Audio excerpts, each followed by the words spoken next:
Oke,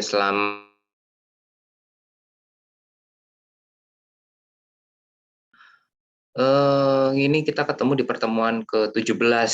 Ini modul terakhir ya, modul tentang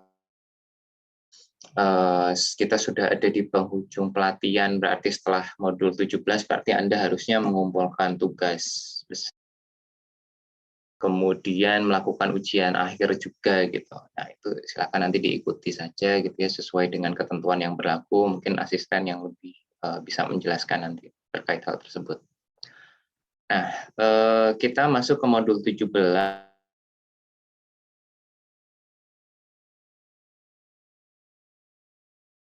Mulai dari data preparation ya, karena bisnis goal bisnis goal-nya dilewat, kemudian berarti Anda data preparation, kemudian membangun model, kemudian ada evaluasi, dan ini terakhir adalah bagaimana mendeploy model yang sudah Anda buat gitu ya.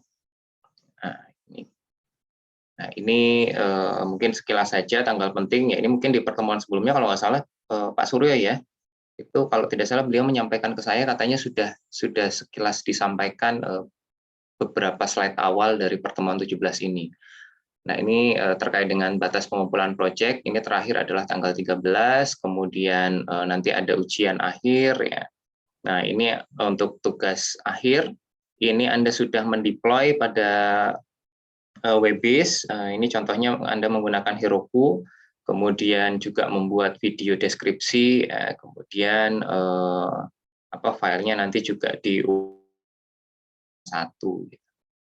Nah, ini terkait dengan kompetensi yang harus Anda kuasai di tujuan akhir, bukan tujuan akhir, ujian akhir maksudnya. Ujian akhir sebagai mock-up dari sertifikasi untuk Associate Data Scientist. Ya, jadi Anda harus, ini sudah di awal juga sudah disampaikan ya, menentukan objektif bisnis, kemudian menentukan tujuan teknis dari data science, ya. Nah, ini kemudian terkait dengan data preparation, ya, mulai dari mengumpulkan data sampai dengan labeling.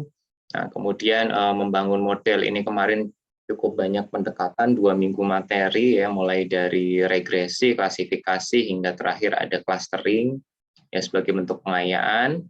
Nah, itu juga sudah dipaparkan. Kemudian terkait dengan evaluasi ya, menjadi bagian tersendiri ya, meskipun Anda dalam membangun model itu sudah satu kesatuan dengan proses evaluasi ya tentunya. Kemudian deployment. Nah, ini yang terakhir yaitu terkait dengan deployment model, di mana Anda ini berkaitan dengan unit kompetensi untuk membuat rencana deployment model. Dan unit kompetensi yang harus Anda kuasai adalah melakukan strategi deployment dan menyusun instruksi deployment.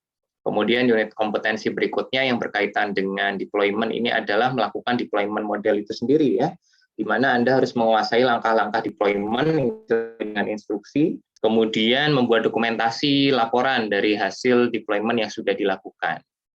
Nah, ini juga Anda harusnya secara praktis melakukan karena sesuai dengan proyek yang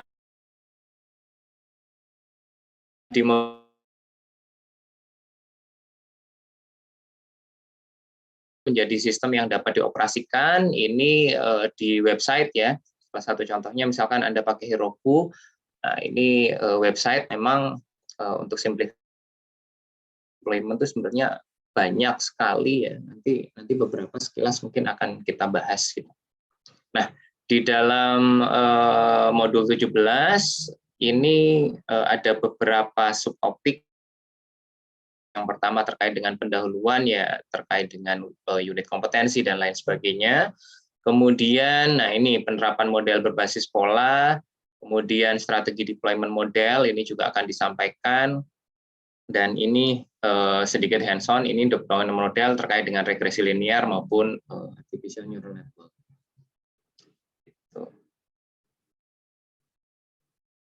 Nah, ini untuk unit kompetensi yang berhubungan dengan yang harus Anda kuasai ya ketika Anda mengajukan sertifikasi untuk Associate Data Scientist.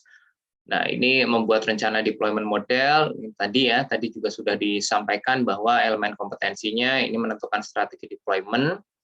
Nah, ini yang ditandai adalah terkait dengan tools deployment. Ini Anda bisa mengidentifikasi, jadi lingkungan deployment-nya mau seperti apa.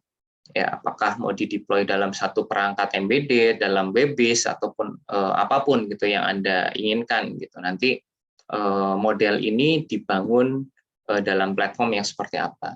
Nah, kemudian elemen kompetensi yang kedua yaitu terkait dengan menyusun instruksi deployment. Nah, ini instruksi deployment ini nanti selanjutnya harus didokumentasikan, ya. Termasuk dengan instruksi deployment ini harus sesuai dengan strategi deployment-nya dan nah ini juga harus Anda pahami. Ya.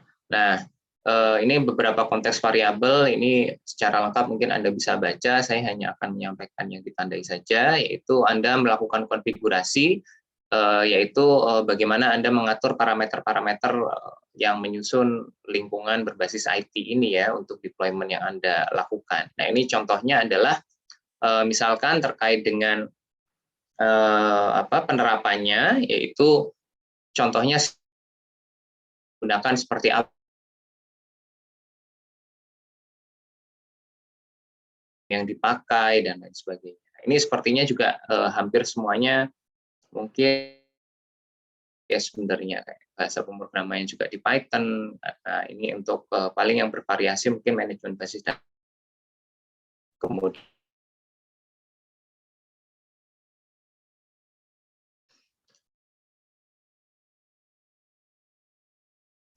Kemudian unit kompetensi yang kedua yaitu melakukan deployment model. Nah, ini melakukan langkah deployment sesuai dengan instruksi dan membuat laporan. Ya. Jadi untuk menentukan langkah, maka Anda harus punya requirement ya dari lingkungan deployment. Nah, ini sesuai dengan strateginya bagaimana. Lalu deployment dilaksanakan sesuai dengan instruksinya. Dan di laporan berarti Anda harus mendokumentasikan.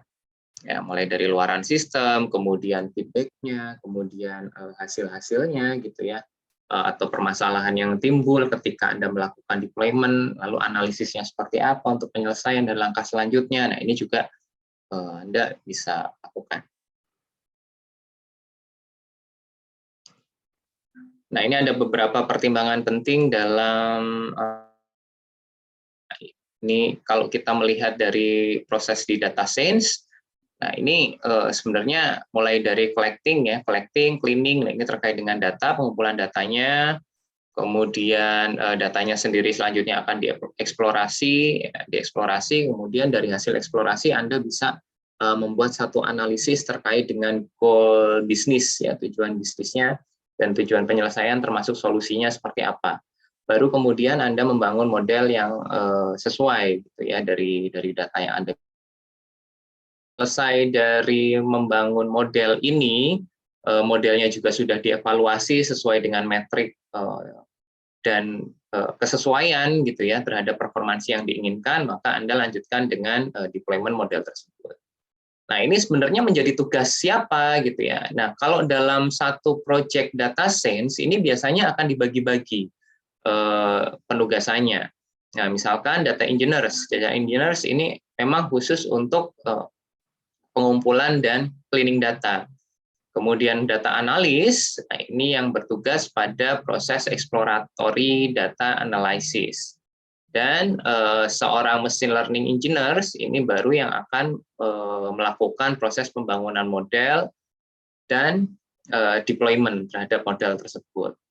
Nah, bagaimana dengan data science? Nah, kalau kita bicara data scientist, ini kan sebenarnya mencakup penguasaan terhadap tugas-tugas itu semua gitu ya. Nah, hanya saja Anda ketika dalam satu proyek ini berperan sebagai apa. Nah, ini juga harus jelas gitu ya, lingkup kerjanya seperti apa. Nah, kalau Anda ingat lagi di awal ini kan banyak sekali sebenarnya kegagalan dalam proyek data science karena ada salah satunya one man show gitu ya, ketika semuanya dikerjakan oleh satu orang, jadi tidak dibagi-bagi. Nah, ini yang harus dijadikan pertimbangan juga. Nah, kemudian itu secara SDM gitu ya. Kemudian secara secara software, nah ini juga dan infrastruktur Anda juga harus pertimbangkan misalkan bahasa programnya, kemudian seperti apa perangkat gitu ya. kemudian datanya, bagaimana proses eksperimennya, kemudian model yang dibangun juga seperti apa. Ini tentunya juga menjadi pertimbangan-pertimbangan tersendiri. Nah, yang lain ya ini terkait dengan case and value-nya, kemudian ekosistem datanya bagaimana. Nah, ini pertimbangan terkait teknik dan tools yang diperlukan, kemudian integrasi ya, integration workflow-nya bagaimana, dan apakah memang bersifat open culture atau seperti apa. Ini beberapa pertimbangan yang memang Anda harus pikirkan gitu ketika ingin memilih satu bentuk deployment yang tepat terhadap model yang Anda bangun.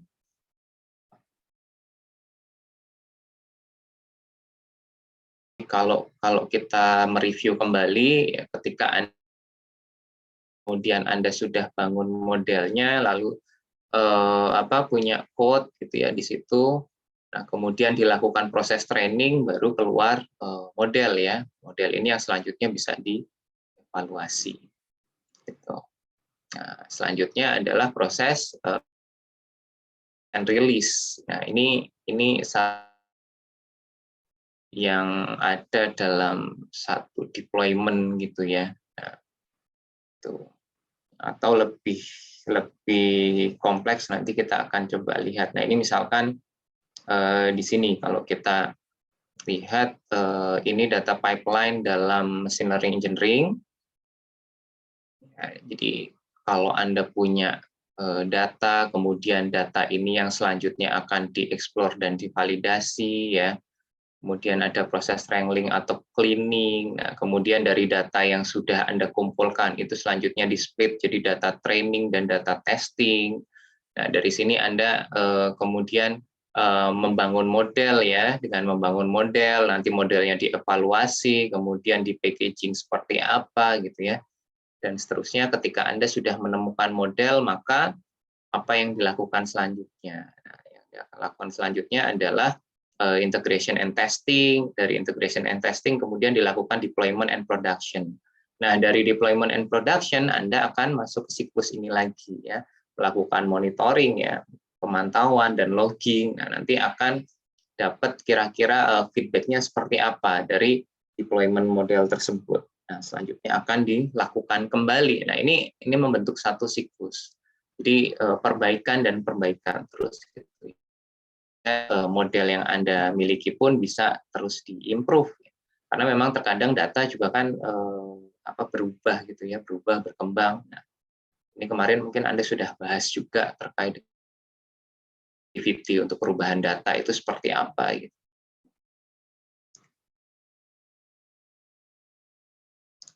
Nah, ini selanjutnya adalah terkait dengan deployment model. Jadi kalau kita bicara deployment model, ini merupakan satu proses untuk membuat model, ya terutama terkait dengan model mesin learning yang sudah dibangun, ini menjadi tersedia pada lingkungan produksi, ya, di mana model tersebut dapat memberikan prediksi ke dalam sistem perangkat lunak yang lain. Nah, ini kalau kita bicara yang dimaksud dengan deployment seperti apa. Jadi kalau kemarin kan Anda hanya bicara membangun model, misalkan model regresi gitu ya, atau klasifikasi, ya kan hanya bicara ada input datanya, kemudian outputnya seperti apa. Tapi belum sampai ke tahapan bahwa ini dipakai kemudian dalam satu lingkup produksi di satu bisnis model secara keseluruhan itu dia dipakai di mana. Nah, kemudian deployment model ini sendiri merupakan satu tahapan terakhir pada machine learning life cycle dan merupakan tahapan yang paling menantang. Ya, tentunya menjadi satu hal yang paling menantang gitu ya, karena ya kesuksesan yang paling jelas itu kan nanti akan terlihat di situ ya, tidak hanya di level Anda menguji sendiri gitu ya, karena ketika Anda melakukan deployment, otomatis model yang Anda bangun ini akan open gitu ya, dipakai. Itu tidak hanya ya dalam pengujian saja penggunaannya, tapi akan dipakai lebih luas lagi. Gitu. Nah, ini kalau kita lihat secara diagram, jadi Anda punya bisnis problem gitu ya, kemudian bisnis problem ini yang mungkin tidak Anda pelajari di dalam pelatihan ini. Jadi dari bisnis problem kemudian Anda bisa menentukan sebenarnya mendefinisikan goal-nya apa.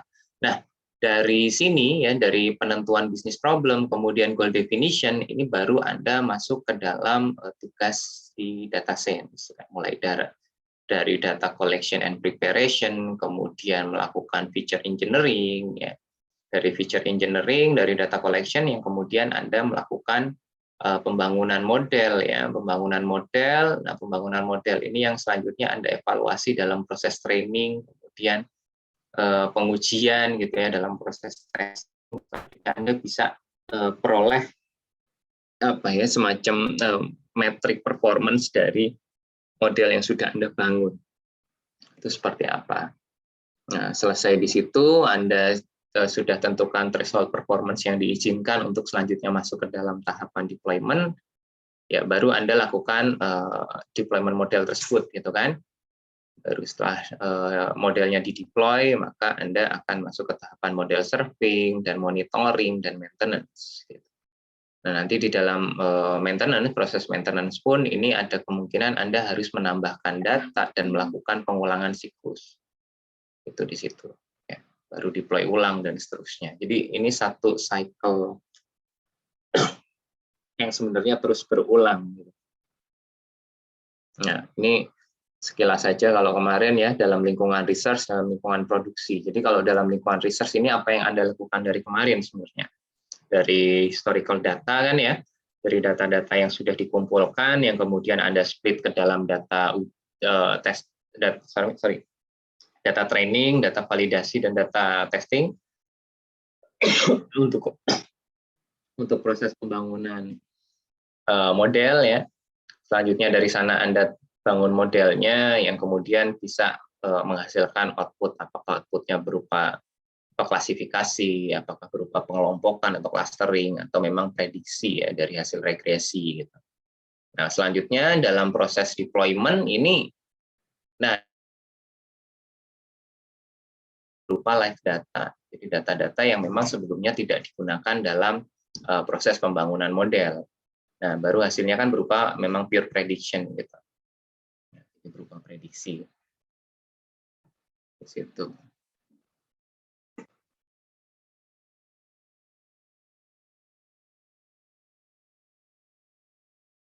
Oke, jadi deployment model ini menjadi sangat penting karena memang ini dipakai untuk penerapan secara efektif ya.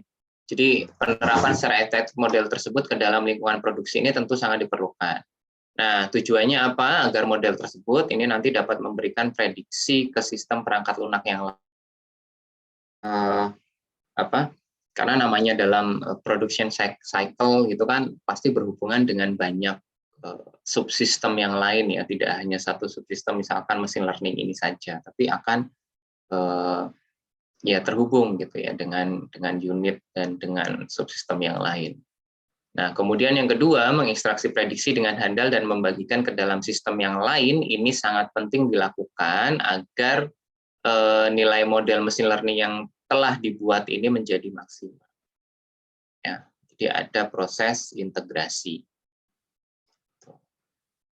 Nah, selanjutnya yang menjadi tantangan dalam implementasi atau deployment model ini adalah ada, nah ini,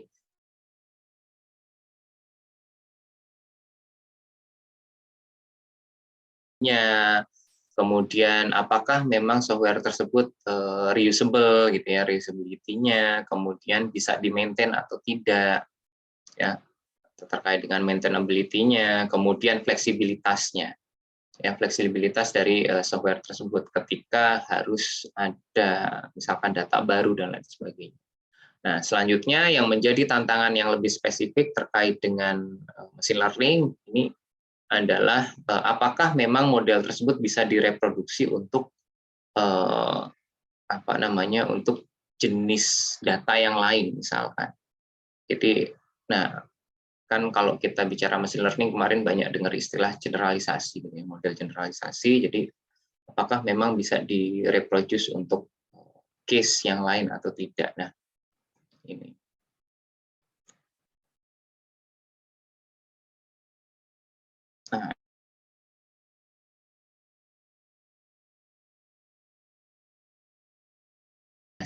dalam satu mekanisme atau dalam satu scope project gitu misalkan. Ya, jadi memerlukan koordinasi antara data scientist, kemudian tim IT, kemudian software developer dan bisnis profesionalnya. Ya, sehingga model yang Anda buat ini bisa bekerja dengan baik ya, dengan reliable. Nah, kemudian ini bisa dipastikan bahwa model ini bisa mendeliver keluaran yang diinginkan. Nah, karena kalau Anda sudah membuat model itu kan tentunya ingin menyelesaikan satu case atau satu problem ya, problem bisnis. Nah, gitu. Jadi yang paham betul proses bisnis ini tentunya dari profesional bisnis. Kemudian IT teams ini akan mengelola infrastruktur pakai gitu ya, persiapan infrastruktur, kemudian si software developer. Nah, ini bisa terpisah. Kalau dalam satu project ini bisa terpisah, bisa juga memang rangkap gitu ya. Jadi yang membuat softwarenya juga data scientist-nya juga. Tapi ya kalau kita dalam satu badan besar, satu unit besar gitu ya, tentunya biasanya akan perannya masing-masing. Jadi ya data scientist ini yang memang mengelola data, kemudian nanti yang pengembangan softwarenya tentunya oleh software developer sendiri. Gitu. Nah, kemudian ini tantangan berikutnya adalah potensi perbedaan antara bahasa pemrograman yang digunakan dalam mengembangkan model dengan bahasa yang digunakan pada sistem produksi. Nah, ini seringkali terjadi gitu ya. Ini seringkali terjadi, tapi kalau sekarang Anda pakai Python, nah Anda pakai Python ini kan sebenarnya dia banyak sekali bisa dipakai. Program untuk web-based pun ya bisa gitu ya, bisa mengenali interpret untuk program-program Python. Nah, kalau dulu bisa jadi terpisah gitu ya, untuk pemodelan Anda pakai apa, kemudian ketika ingin di-deploy di web-based Anda harus pakai apa. Nah, ini harus ada interpretasi ulang gitu dari model mesin learning yang dibangun kemudian untuk di-deploy. Nah, tapi kalau sekarang memang enak gitu ya, lebih enak, jadi lebih mudah untuk diinterpretasikan dari model yang dibangun kemudian dari deployment modelnya gitu. Nah, kalau yang terjadi adalah perbedaan bahasa pemrograman, yang terjadi berarti harus melakukan pemrograman ulang, dan ini tentunya bisa memperpanjang durasi pengerjaan proyek dan mengurangi reproduktivitas gitu ya.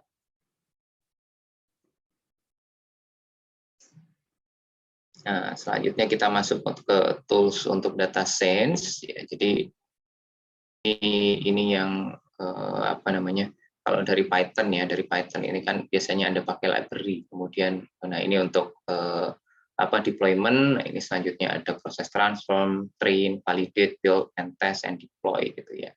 Ini cycle-nya. Nah, kemudian untuk perangkat database ini digunakan untuk mensuplai data, kemudian integrate data dan sebagainya. Perangkat seperti Python, ini Anda pakai misalkan Jupyter Notebook, ini tentunya dipakai untuk proses pembangunan model, ya, dan mencoba algoritma. Ya, dari algoritma karena Anda banyak menggunakan library ya. Sebenarnya banyak sekali library yang sudah tersedia untuk model-model, untuk pendekatan-pendekatan, teknik-teknik misalkan untuk klasifikasi itu sudah tersedia di Python library. Nah, kemudian ketika akan dilakukan deployment, maka Anda memerlukan perangkat bantu tambahan. Ya. Misalkan GitHub, kemudian PostgreSQL, dan lain sebagainya. Ini Anda memerlukan selain Python ini.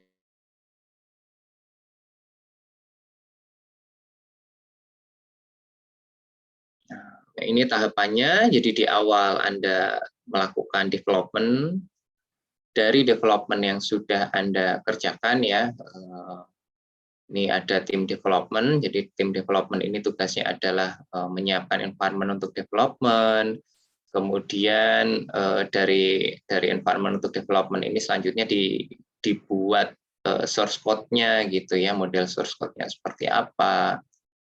Ya. Nah, ini development proses, dari development proses Anda melakukan evaluasi tentunya harus memenuhi beberapa kriteria, yang misalkan good practice, kemudian Anda bisa pakai tool static analyzer atau dynamic analyzer, dan performance-nya ini juga harus terukur gitu ya. Ini dalam tahapan evaluasi. Selanjutnya akan masuk ke proses deployment. Nah, deployment ini berarti dituangkan ke dalam bentuk yang jelas ya, yang bisa dikenali dalam sistem produksinya dalam proses deployment. Nah, kemudian selanjutnya dalam proses operasi. Proses operasi ini akan ditangani oleh tim operation atau tim infrastruktur.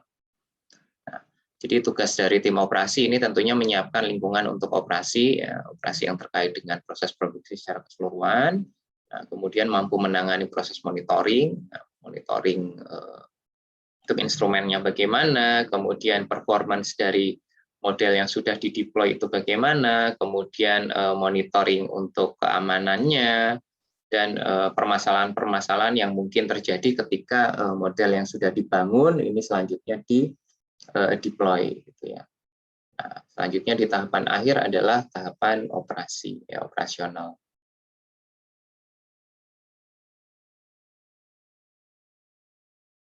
Nah, ini continue development. Nah, ini di tim development ini menyiapkan environment untuk development, kemudian nah ini kalau secara continuous ya.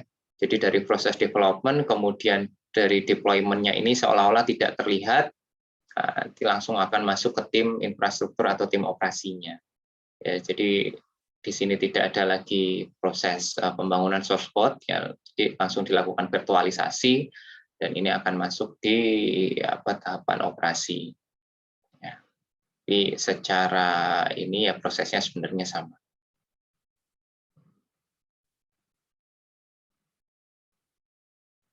Oke, nah ini untuk development untuk data science, ini tahapan yang pertama adalah build the model, jadi modelnya dibangun dulu.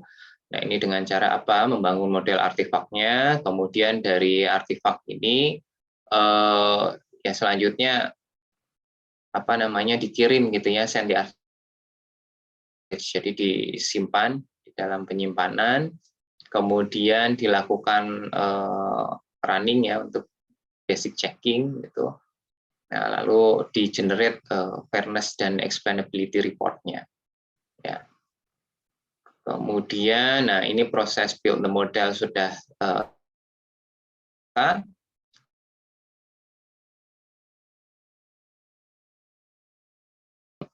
nah ini tujuannya adalah untuk melakukan validasi dari dan performansi dari machine learning model yang sudah dibangun. Ya. Nah, selanjutnya akan dilakukan validasi secara manual.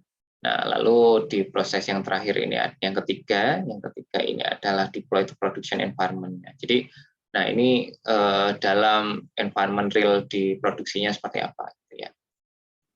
Ya, deploy the model as canary, kemudian fully deploy the model. Nah, ini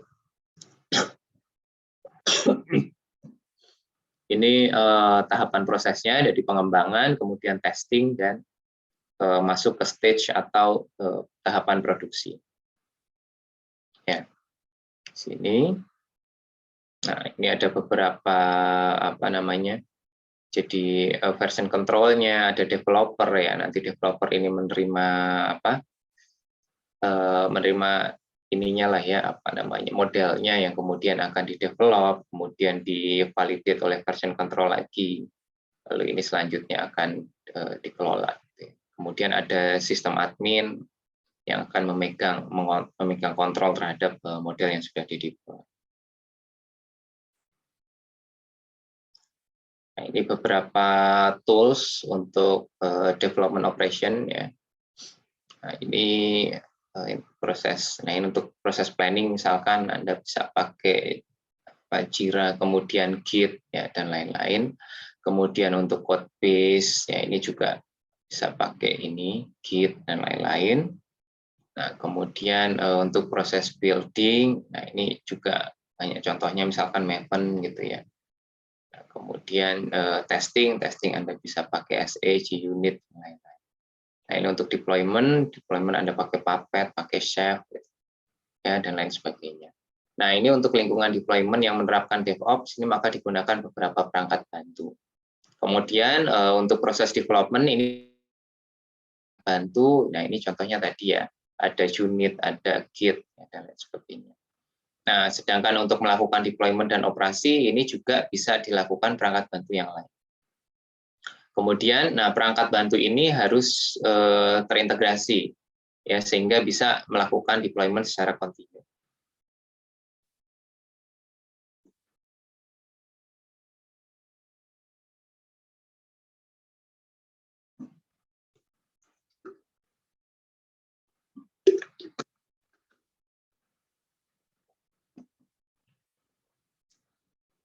Ya, ini persiapan untuk produksi. Jadi kalau untuk masuk ke tahap produksi, maka model ini harus sudah jadi ya. Jadi kalau modelnya belum jadi, belum siap, ya tentunya tidak bisa masuk ke tahapan produksi. Gitu. Ya, dan model harus benar-benar di-prepare untuk bisa masuk ke mekanisme produksi. Nah, kemudian dokumentasi saat membangun model ini merupakan hal yang membantu dalam proses deployment. Ya, jadi kayak dokumentasi terkait dengan evaluasi performance dan lain sebagainya itu juga diperlukan. Jadi kayak data yang dipakai dan lain sebagainya. Nah, ini tentunya sangat penting gitu ya untuk bisa memasukkan model yang sudah dibangun ke dalam tahapan berikutnya. Nah, ini misalkan tahapannya dalam develop model. Nah, ini prepare for production. Jadi dalam tahap persiapan, maka yang perlu disiapkan adalah runtime environment-nya, kemudian evaluasi dari resiko modelnya, kemudian quality assurance-nya. Nah, kemudian perlu diketahui juga reproducibility dan auditability dari model yang sudah dibangun tersebut, kemudian security sistemnya bagaimana. Nah, mitigasi resikonya juga seperti apa. Nah, ini harus siap gitu ya, dan biasanya ini dituangkan dalam bentuk dokumen gitu. Ada dokumennya. Nah, kemudian baru masuk jadi deploy to production gitu ya. Nah, setelah masuk di deployment, maka ya tahapan berikutnya adalah Anda melakukan pemantauan dan mengecek feedback yang masuk gitu ya. Yang selanjutnya ini akan loop ya, ini karena ini tentunya biasanya akan terus melakukan perbaikan. Makanya kadang kalau Anda ini ya dalam software engineering itu kan ada versi awal dulu atau katakanlah versi beta ya, kemudian dirilis gitu ya, kemudian akan itu menunggu feedback dan seterusnya. Jadi perbaikan terus.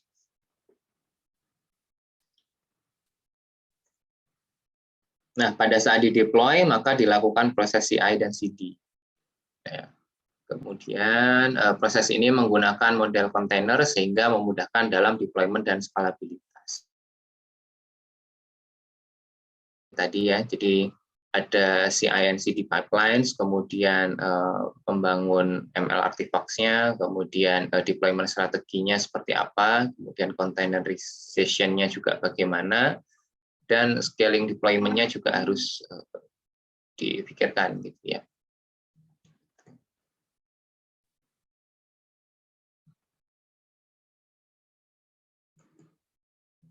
Ya, ini siklus pengembangan solusi, jadi ada proses code, build, and test.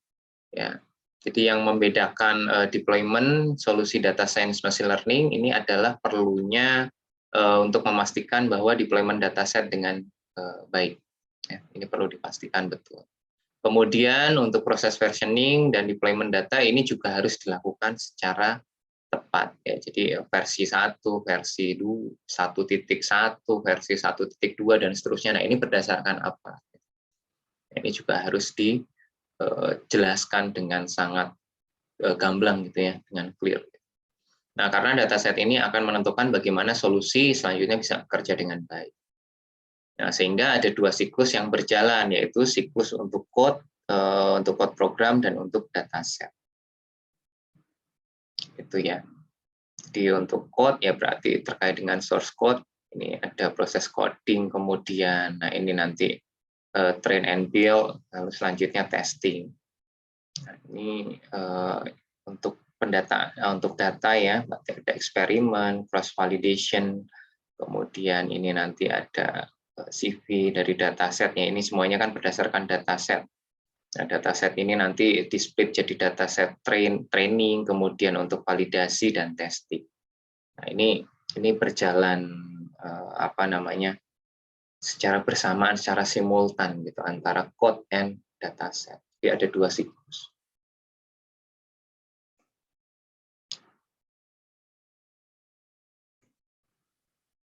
Nah, ini perbedaan software machine learning. Jadi kalau dalam software tradisional ini misalkan ada code, kemudian dari code ini kan jadi software ya, ini versi 1, kemudian ini versi 2.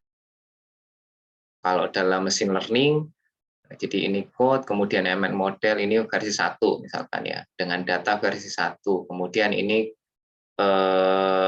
code versi 2, kemudian ini menggunakan data versi 1.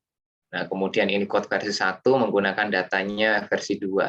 Ini keduanya ini versi 2. Jadi ada apa ya? Jadi ada ya tadi karena ada 2 siklus yang berjalan secara simultan, gitu, secara paralel. Jadi ada siklus code-nya dan siklus datanya. Ya, jadi ya, kalau software tradisional kan memang hanya benar-benar pure berdasarkan code-nya saja gitu ya. Situ. Nah, ini contohnya nih. Jadi dari code repository ini selanjutnya ada data preparation ini menggunakan 200 line, ini version 5 gitu ya. Kemudian model training ini pakai 500 lines data gitu ya. Kemudian ini versi 12, ini versi satunya. Nah, ini berbeda-beda gitu.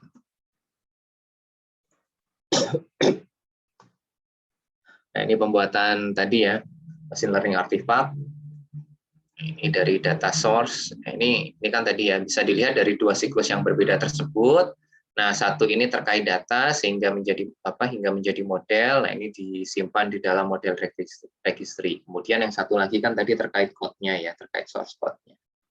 Nah, dan model tersebut ini digunakan oleh aplikasi yang di-deploy.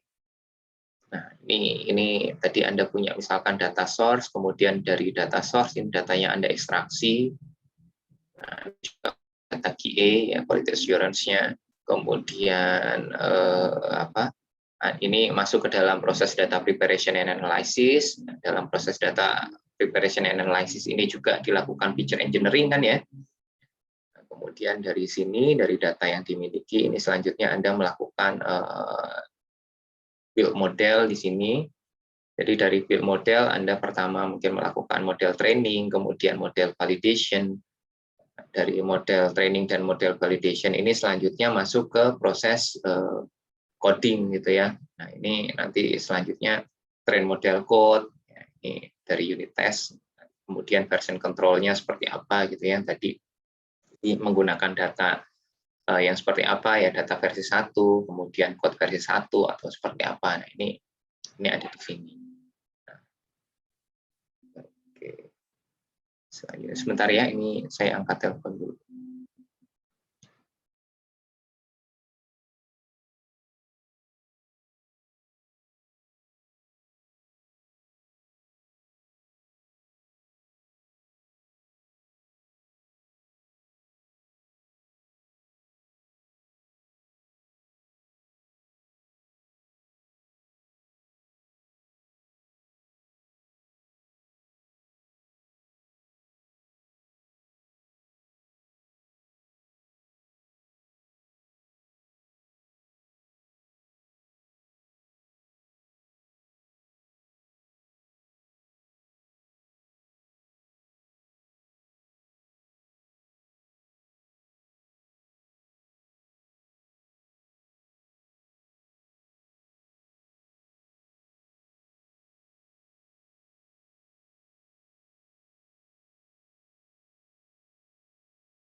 Oke, lanjut ya. Sorry. Ada telepon barusan. Nah, tadi jadi ini masuk ke train model code, kemudian ini disimpan di registry tadi ya untuk datanya ya, karena datanya kan terkait Nah, kemudian dari sini ini bisa masuk ke model serving, kemudian kemudian baru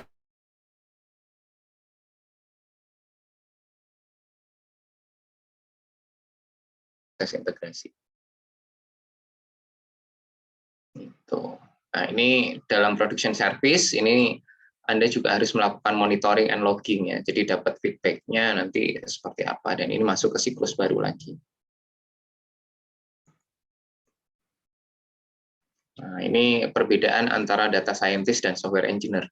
Jadi data scientist ini sesungguhnya bukanlah software engineer sebenarnya. Jadi ya tidak membangun satu software juga. Ya memang pekerjaan khususnya adalah membangun model dan melakukan evaluasi. Makanya kebanyakan pakai library kan ya, Anda melakukan ini kan pakai library. Jadi memang tujuannya adalah dari data yang Anda miliki, kemudian Anda coba melakukan pemodelan dari situ dengan library yang ada, kemudian dievaluasi model yang memungkinkan apakah performance-nya baik atau tidak. Jadi memang tidak membuat program aplikasi. Nah, kalau software engineering itu kan memang end goal-nya adalah membuat satu program aplikasi gitu ya, yang langsung bisa digunakan oleh end user-nya. Nah, tapi kalau data scientist itu ya misalkan yang Anda buat kemarin itu kan tidak bisa langsung dipakai gitu ya oleh end user. Jadi lebih ke analisis gitu. Nah, tapi meskipun demikian dalam pekerjaannya memang seringkali ini menjadi tipis batasannya. Jadi pada saat ini seringkali data science juga diharapkan berperan dalam role yang beragam. Ya, termasuk tadi mungkin dalam penguasaan untuk program aplikasi. Nah, sehingga memang diharapkan seorang data scientist memang harus memahami beberapa masalah teknis yang lain. Nah, tentu saja hal ini menjadi makin kompleks ketika terjadi pergantian staf, misalkan dalam satu badan, ya, dalam satu enterprise, gitu. Kemudian seringkali seorang data scientist jadi harus mengelola model yang dia tidak buat gitu sebelumnya. Nah, makanya inilah pentingnya ada dokumentasi. Ya, dokumentasi saat penyusunan model ini menjadi hal yang sangat penting. Gitu. Nah, ini simple machine learning model life cycle-nya, ini ada proses iterasi, kemudian define business goal-nya ya. Ini yang pertama ini adalah define business goal, kemudian ini access, understand, and clean data, ya. Jadi proses data preparation, kemudian membangun model machine learning-nya, kemudian melakukan deployment, dari deployment ini kemudian berulang iterasi. Ya, seperti itu. Nah, selanjutnya, jadi secara personal kalau kita bicara tugas-tugas job desk dalam satu project data science, ini ada kemudian ada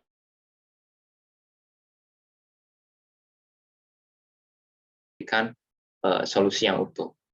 Nah, pada organisasi kecil ini seringkali dirangkap oleh orang yang sama gitu ya. Nah, dengan mengetahui apa yang menjadi pertimbangan pihak lain, maka data scientist ini dapat mempersiapkan pekerjaan dengan lebih tepat. Sehingga nanti outcome-nya atau luarannya ini dapat dimanfaatkan oleh pihak lain, misalkan oleh data engineer atau oleh. Nah, ini sebagai contoh, misalkan si data science ini mengerjakan scope di sini gitu ya. Nah, ini mulai dari ini data science nih, sini pekerjaan. Jadi dia mendeliver dari pekerjaan di sini ke pekerjaan di sini. Gitu. Nah, sementara si ini memang biasanya beririsan gitu semuanya. Jadi ini adalah si bisnis profesionalnya, ini akan mendefine business question ya, business problem.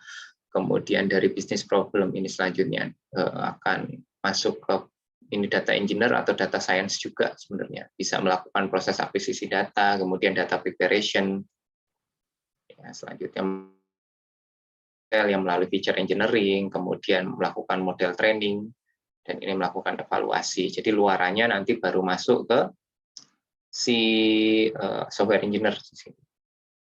Ya, dari pekerjaan software engineer nanti masuk ke DevOps engineer, dari DevOps engineer ini selanjutnya masuk lagi di sini. Nah, data scientist ini setidaknya bisa memahami ini.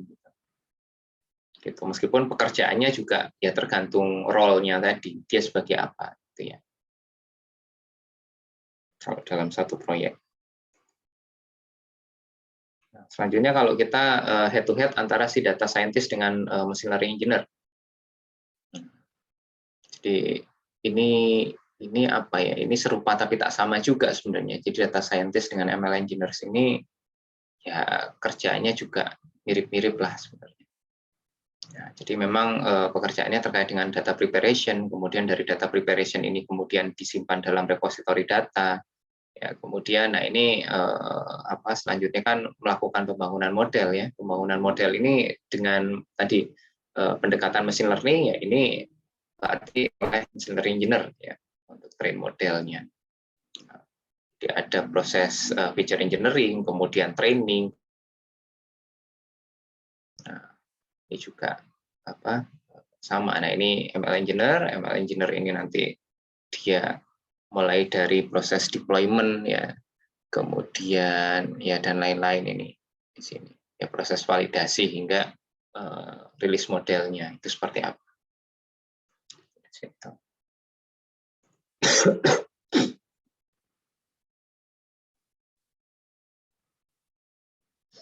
Nah, ini proses deployment kalau kita lihat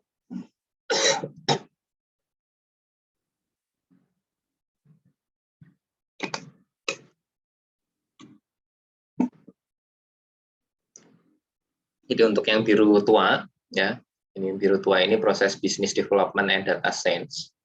Jadi business driver kemudian proses data science di mana di business driver ini berarti sebenarnya adalah mengkoneksikan antar stakeholder-nya, kemudian bagaimana membuat satu project yang punya effort minimum tapi impact maksimum gitu ya. Kemudian menentukan indikator performansi atau indikator dari indikator kinerja gitu ya, dan targetnya seperti apa. Nah, ini biasanya tools yang dipakai design thinking ya untuk sistem desain, kemudian Lean Six Sigma dan lain-lain gitu. Nah ini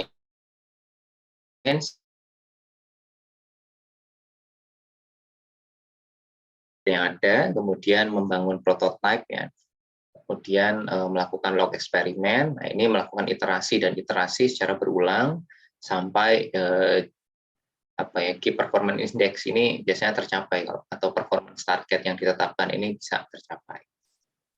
Nah, ini toolsnya biasanya pakai Python, pakai R language ya, pakai Julia gitu. Nah selanjutnya Ops Engineer.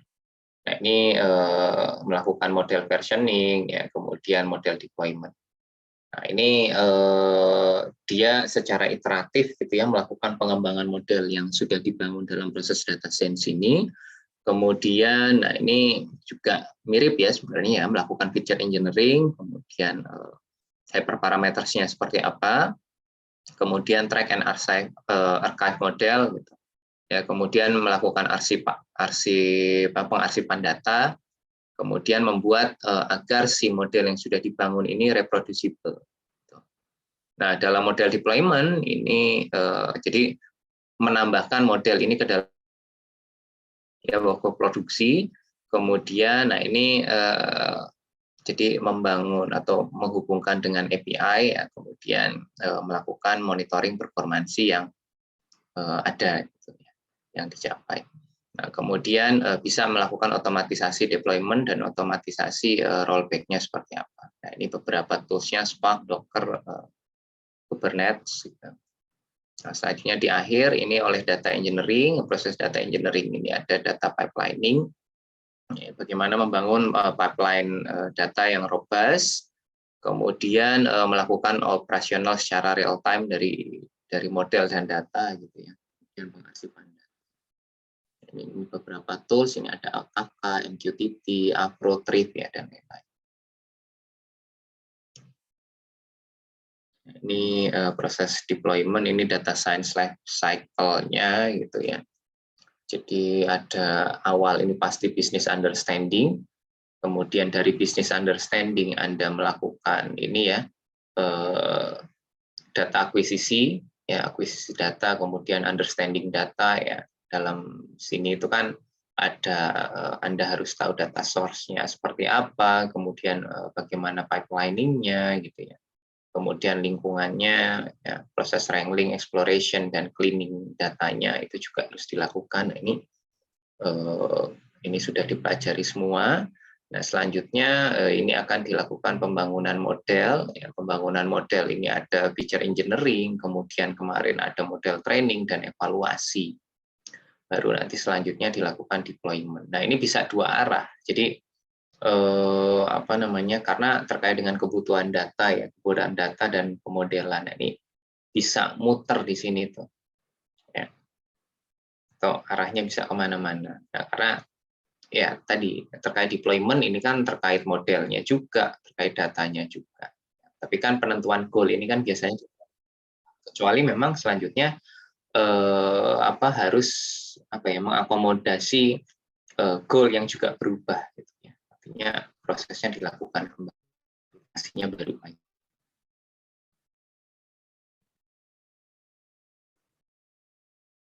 Nah, lalu untuk ini machine learning operation, nah ini dilakukan secara iteratif. Jadi machine learning operation ini tentunya irisan dari kegiatan-kegiatan yang terkait dengan development and operation, kemudian data engineering dan machine learning itu sendiri.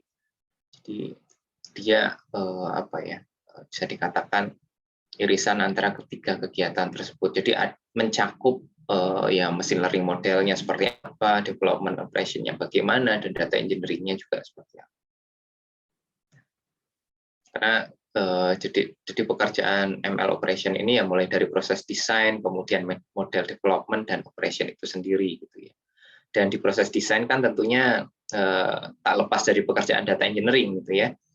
Mulai dari penentuan requirement engineering-nya seperti apa, kemudian machine learning use case prioritization-nya juga seperti apa gitu ya. Kemudian Anda juga harus melakukan checking terhadap ketersediaan data gitu. Nah, selanjutnya model development ini ya berkaitan dengan machine learning-nya, ya berkaitan dengan data engineering-nya.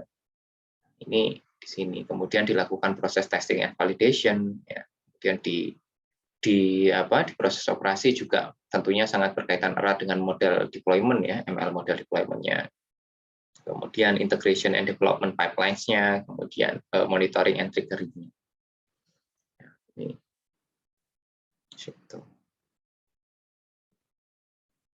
Nah, MLOps, DevOps untuk machine learning, ini mencari machine learning pada produksi. Kemudian dengan MLOps, ini maka akan dicapai proses pengembangan machine learning end-to-end. Ya, mulai dari proses desain, ya tadi ya, kemudian model pembangunan modelnya, kemudian pengelolaan pengujian dan proses evolusi dari program yang basisnya adalah machine learning.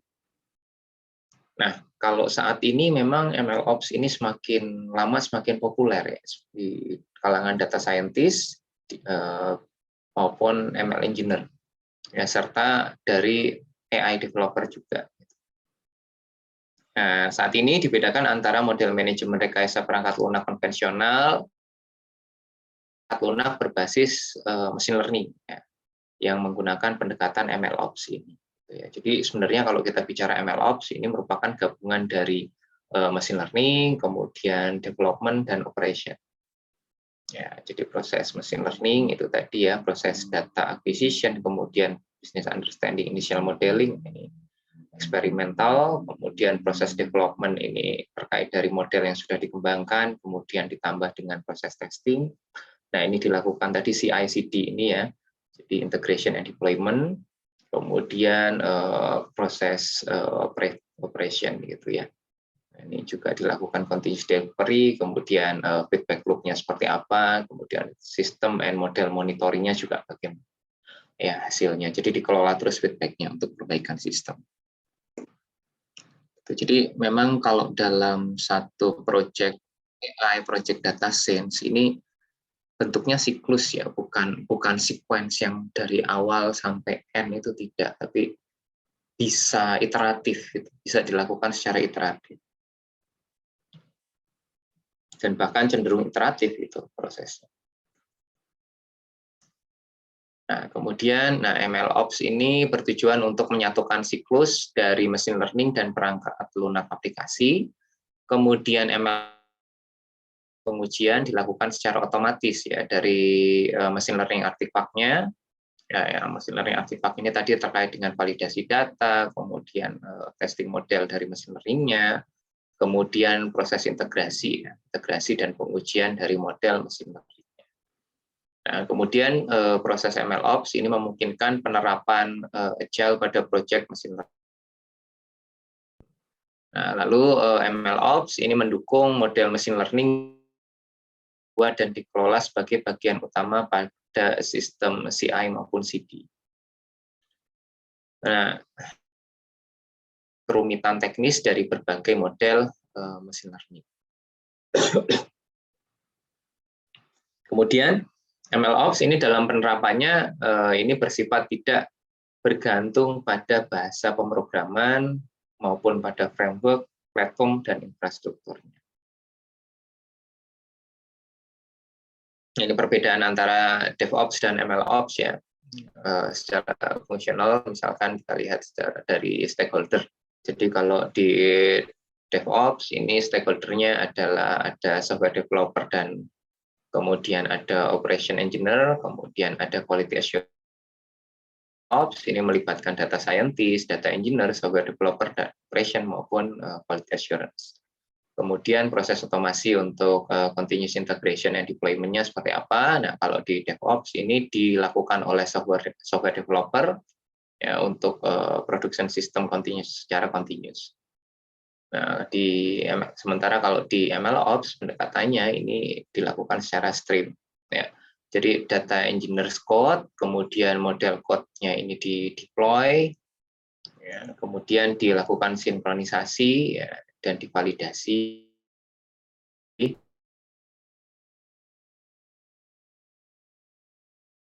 Di DevOps ini dia secara tergantung ya perubahannya. Gitu. Kemudian proses kegagalan, key metrics, ethics, and good model ini tidak diperlukan. Nah, kalau di MLOps ini sebenarnya apa yang ada di DevOps ini ditambah dengan model performance, kemudian data tree, nah, ini nanti dilakukan. Gitu. Nah, model retraining-nya kalau di DevOps ini tidak ada. Nah, ini model retraining-nya menjadi satu hal yang penting dan memang harus dilakukan. Gitu. Oke, selanjutnya kita akan, nah ini MLOps dan AIOps ya. Di AIOps platform ini mengenable continuous insight ya, pada IT operation and monitoring. Nah, ini jadi MLOps ini atau model ops ya seringkali dikatakan juga sebagai model ops ini merupakan satu bidang yang relatif baru ya. Jadi baru sekitar 2018-2019 mungkin baru muncul gitu kalau yang namanya MLOps ini. Sebelumnya ya nggak ada gitu ya dalam satu project data science AI ini jarang dikenal, biasanya langsung disebutnya sebagai DevOps gitu. Nah, ini biasanya antara MLOps kemudian dengan model ops ini digunakan secara bergantian. Nah, tapi ada juga yang mengatakan model ops ini lebih general gitu ya dibanding MLOps karena ya tidak saja terkait model machine learning tapi juga model lain. Ya misalkan yang Anda bangun adalah model rule based gitu. Rule based kan ya lebih sederhana ya dibanding machine learning. Tuh. Nah, AIOps ini kadang juga dicampurkan dengan MLOps, tapi ini hanya bisa dikatakan ya serupa tapi tak sama ya atau beda lah gitu. Karena yang dimaksud ini adalah penggunaan AI untuk memecahkan masalah secara operasional. Ya, contohnya ini misal penggunaan AI pada DevOps. Nah, ini contohnya adalah memprediksi perawatan untuk kerusakan jaringan. Kemudian memberikan alert sebelum permasalahan muncul. Jadi ada prediksi. Nah, termasuk proses analisis root secara kasual. Nah, kemudian Kemudian AIOps ini menggunakan platform data untuk mengolah data operasi performance dan event, kemudian sistem log dan pengukuran, serta data network atau paket, ya, kemudian insiden dan ticketing, serta bisa juga menggunakan dokumen yang lain. Nah, AIOps ini mungkin menggunakan ML, ya, ini bisa juga untuk melakukan, ya, misalkan ini memisahkan event alert yang penting dari noise, ya. Jadi pakai pattern matching gitu ya, dan rule dari data-data operasi.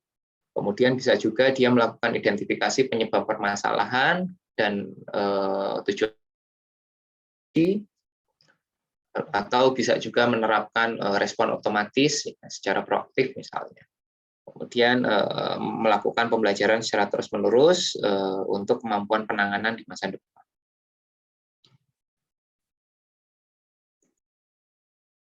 Selanjutnya ini pipelining data. Nah, ini secara penerapan solusi data science besar. Nah, ini di samping aplikasi untuk melakukan algoritma data science juga pasti diperlukan komponen yang lain gitu ya, karena datanya kan besar. Kemudian nah,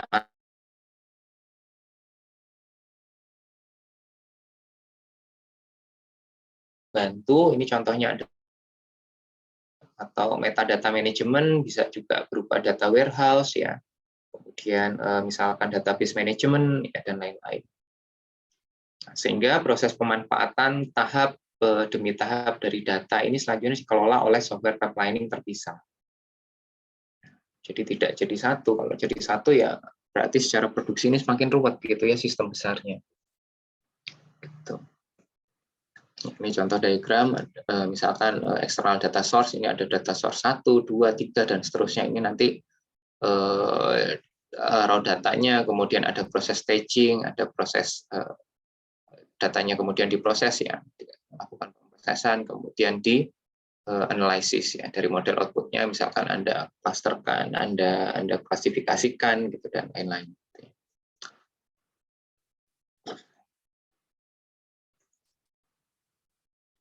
Nah, ini contoh deep learning pipeline. Ini pemilihan dilakukan berdasarkan kriteria organisasi dan tujuan bisnis. Jadi beberapa aturan ini nanti menyebabkan sulit melakukan di public cloud, tetapi harus dilakukan di private cloud, ya, atau semuanya bisa dikatakan on-premise. Gitu. Nah, ini misalkan di Edge ini ada data ingest ini seperti ini, kemudian dari core ya, core-nya ini dilakukan data preparation, kemudian training clusternya, kemudian masuk untuk deployment. Ya. Nah, kemudian di cloud ini yang dilakukan, nah ini misalkan di public cloud atau private cloud. Nah, ini pembagiannya, misalkan yang apa namanya di data raw ini ada di Edge gitu ya, kemudian proses keseluruhan untuk datanya ini penyimpanannya dan lain-lain ini nanti dilakukan di cloud. Nah, cuman memang baiknya adalah dilakukan di private cloud saja.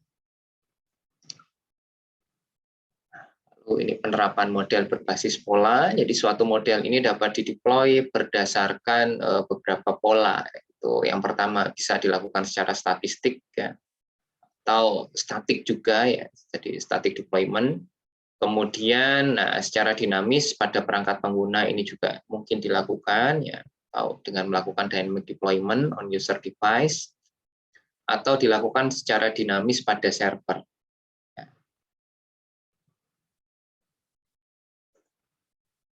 Nah, ini static deployment ini mirip dengan deployment perangkat lunak ya, seperti biasa.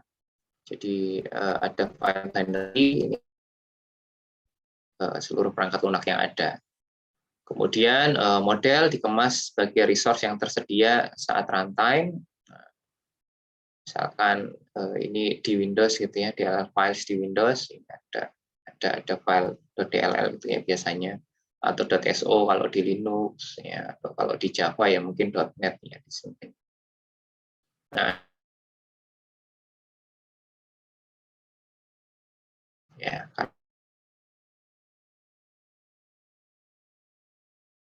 memiliki akses langsung ke model ya, karena memang diinjek gitu ya, diinjek langsung ke perangkat lunaknya gitu. Dia tidak di mana-mana. Kemudian secara waktu ya dia efisien, kemudian private juga.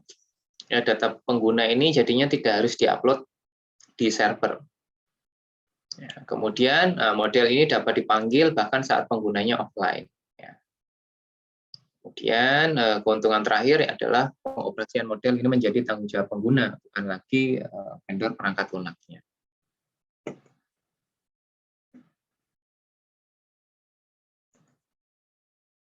Lalu untuk yang dynamic deployment, nah dynamic deployment ini bisa dilakukan di dua perangkat ya. Bisa dilakukan di perangkat usernya atau bisa dilakukan di server. Ya, untuk dynamic deployment pada perangkat user ini mirip dengan static deployment ya pada prinsipnya. Yang menjadi perbedaan, nah model ini bukan merupakan bagian dari binary code apps-nya. Ya, jadi pembaruan model dapat dilakukan tanpa harus melakukan pembaruan seluruh aplikasi yang berjalan pada perangkat pengguna. Ya, jadi bukan bagian tapi bagian terpisah. Gitu ya. Nah, kemudian dynamic deployment pada perangkat user ini bisa dilakukan dengan beberapa cara, yaitu dengan mendeploy model parameter saja, atau bisa melakukan deployment satu objek serial yang diserialize, gitu, atau ya berbasis web browser gitu ya.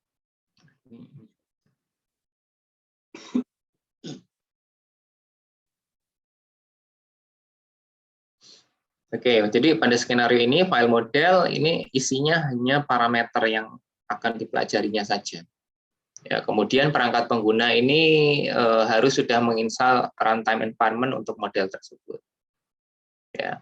Kemudian, nah ini dapat menggunakan beberapa versi ringan dari machine learning package. Nah ini sehingga dapat berjalan pada mobile device. Ya, ini contohnya adalah Anda bisa pakai TensorFlow. Kemudian kalau di Apple saya pakai Apple Score ML. Nah, kalau di Python juga Anda pakai Python scikit-learn, Keras, XGBoost. Ini kan diinstal secara terpisah ya dari software. Tuh. Ini penerapan model berbasis pola untuk dynamic deployment-nya. Ini contohnya, ini bisa pakai MLKit, KB, TensorFlow Lite, gitu ya. Kalau di mobile device, misalkan scikit-learn, Keras, ya dan lain-lain. Untuk di perangkat mobile.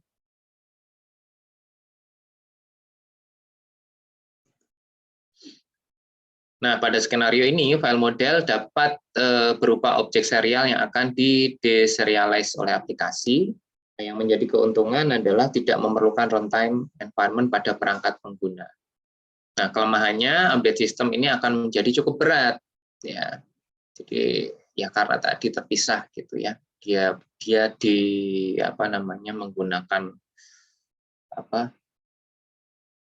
gitu ya dari aplikasinya, dan merupakan masalah jika perangkat lunak kita memiliki jutaan pelanggan. Ini jadi problem di situ.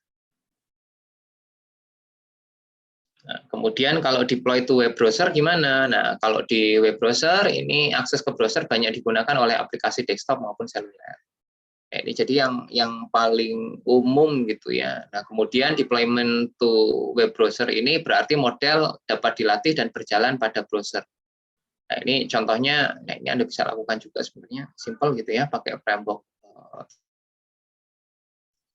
Kemudian skenario lain yang bisa dicoba adalah model TensorFlow ini di training menggunakan Python, kemudian dilakukan deployment dan dijalankan di browser, ini pakai runtime-nya JavaScript. Ya. Nah, ini GPU ya oleh TensorFlow.js.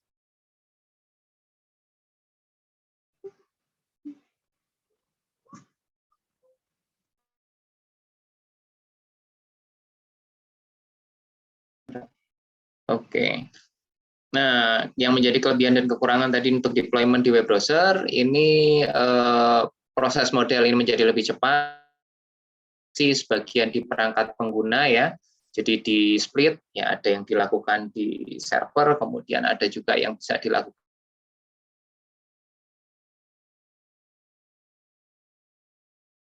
Ini hanya perlu menyajikan halaman web yang menyatakan parameter modelnya saja.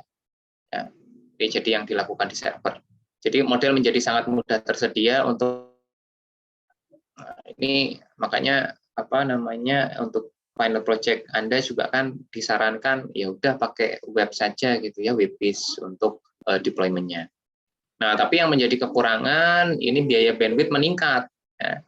Kemudian perlu ada update model jika serialize. Kemudian, nah performansi model ini menjadi susah dimonitor karena tidak hanya tergantung dari infrastrukturnya saja, baik infrastruktur yang ada di di pengguna maupun di server gitu ya, tapi juga tergantung dari bandwidth ya, harus online. Nah, bagaimana selanjutnya kalau dynamic development dilakukan di server? Ya, jadi ini merupakan salah satu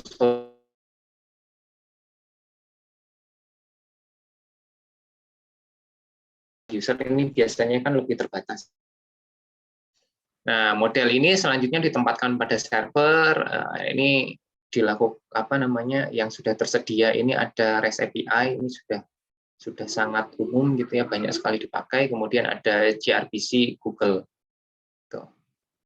Nah, dynamic deployment pada server ini dapat dilakukan dengan beberapa cara. Ini contohnya adalah menggunakan VM, ya, virtual machine. Bisa juga dilakukan dalam satu kontainer, atau masuk ke dalam serverless deployment maupun model streaming. Ya.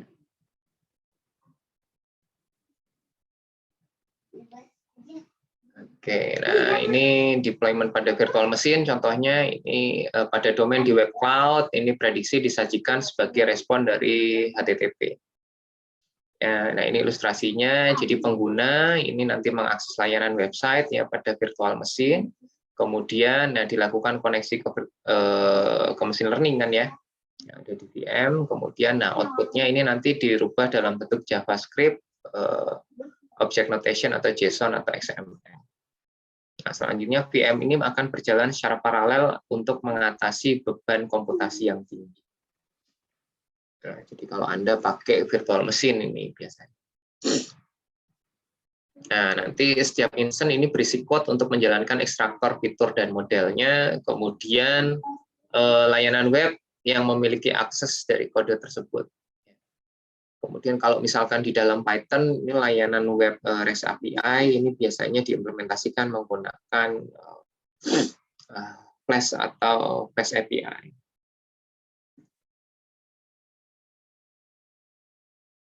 Oke, selanjutnya ini masih lanjutan ya, menggunakan virtual machine, jadi JS gitu ya. Ini.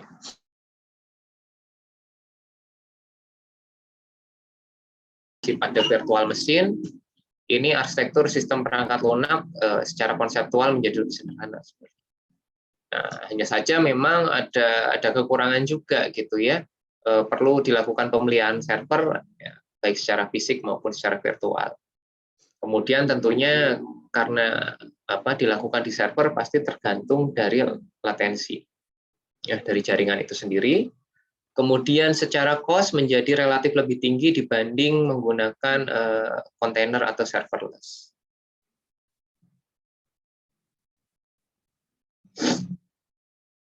Nah, ini bagaimana deployment pada kontainer. Jadi kalau dilakukan melalui kontainer ini sebenarnya secara konsep ini mirip dengan virtual machine. Ya, dia memiliki runtime yang terisolasi dengan file system, kemudian CPU, memori, dan punya ruang proses terpisah gitu ya dari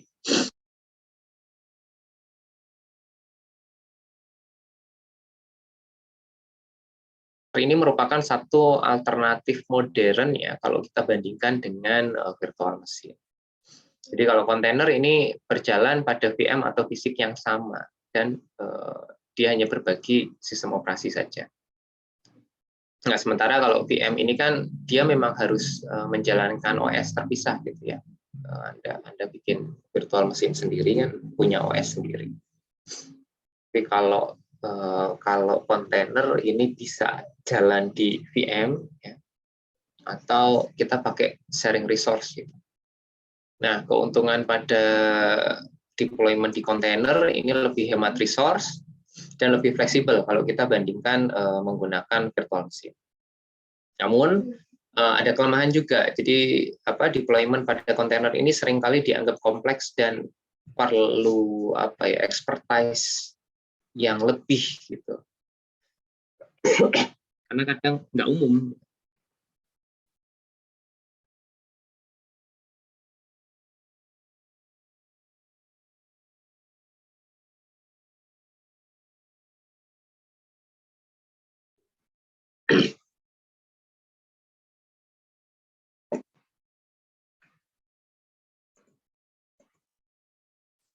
Nah, ini kalau kita coba bandingkan antara deployment di Docker dengan virtual machine.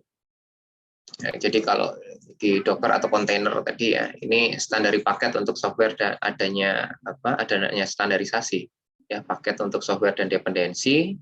Kemudian, nah ini nanti di isolation aplikasinya ini untuk setiap OS. Kemudian, nah ini berjalan di setiap kernel OS-nya. Bisa bekerja di Windows Server maupun di Linux Server. Ini contohnya, Anda punya server, kemudian di layer atasnya ada host OS, ada Docker engine-nya, kemudian baru, nah ini aplikasi berjalan kalau di kontainer. Kalau di VM, ini resource pooling yang lebih bagus ya, kemudian mudah kalau kita atur scalability-nya, kemudian VM ini bisa dilakukan di cloud.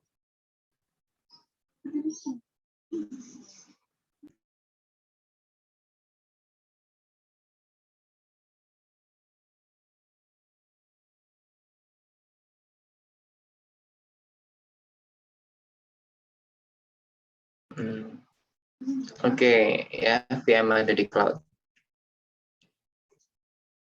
Nah, setiap VM ini memerlukan, nah ini resource ya, jadi kalau Anda mendeploy satu virtual machine kan tentunya harus membagi resource yang mulai dari CPU, kemudian storage, RAM-nya, dan keseluruhan sistem operasi ini harus diinstal ke dalam virtual machine tersebut. Nah, kalau Anda dalam satu perangkat fisik semakin banyak punya, tentunya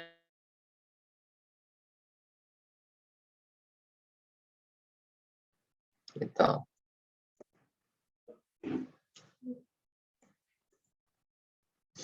Nah, ini pada konten dan web service ini selanjutnya diinstal pada Docker kontainernya. Kemudian ada kontainer orchestrator, bisa menjalankan kontainer pada sekelompok server fisik atau server virtual. Nah, ini contoh kontainer orchestratornya, ini ada Kubernetes, kemudian dari AWS ini ada Fargate, gitu ya.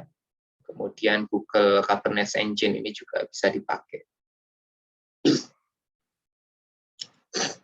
Ini kalau di Docker, ya berarti Anda ada punya user misalkan input dari user, kemudian harus ada realisasi dari load balancer, kemudian ini kontainer orchestratornya ya ini nanti untuk membangun ada kontainer 1, 2 sampai kontainer ke N gitu ya. Pada satu perangkat fisik yang sama atau virtual yang sama gitu.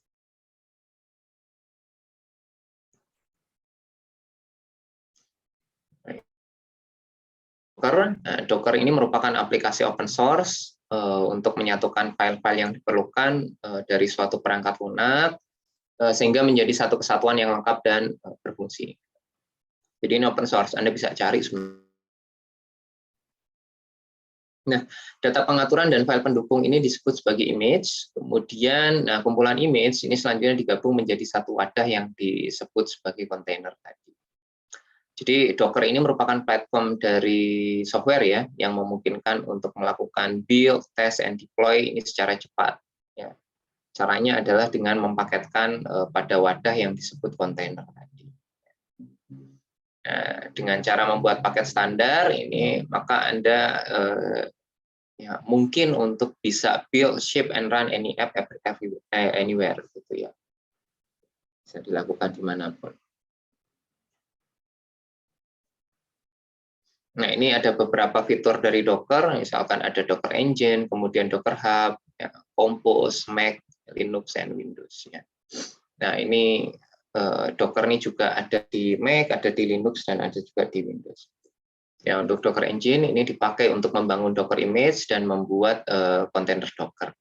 Kemudian Docker Hub ini registry digunakan untuk berbagai macam Docker image, untuk mendefinisikan aplikasi menggunakan banyak kontainer.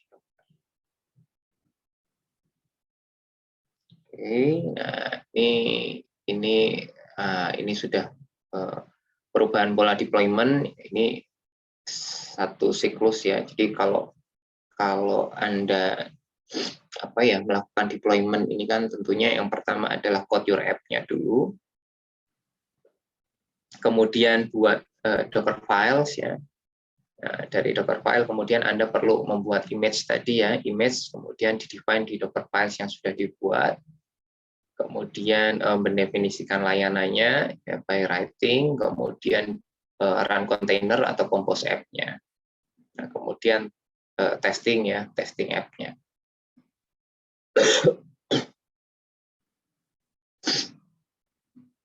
Nah, ini push or continue developing ya, Anda bisa push ke Git ya, atau lagi ini ya, masuk ke iterasi berikutnya untuk pembangunan code-nya. Nah, ini selanjutnya ya misalnya Anda pakai DGX portal gitu ya. Ini juga bisa, jadi misalkan Anda login SSO, kemudian nah ini Docker, ini desain untuk algoritma training, kemudian Anda juga bisa membuat Docker untuk batch training-nya, ya Docker untuk eksekusinya, nah ini bisa dilakukan secara terpisah.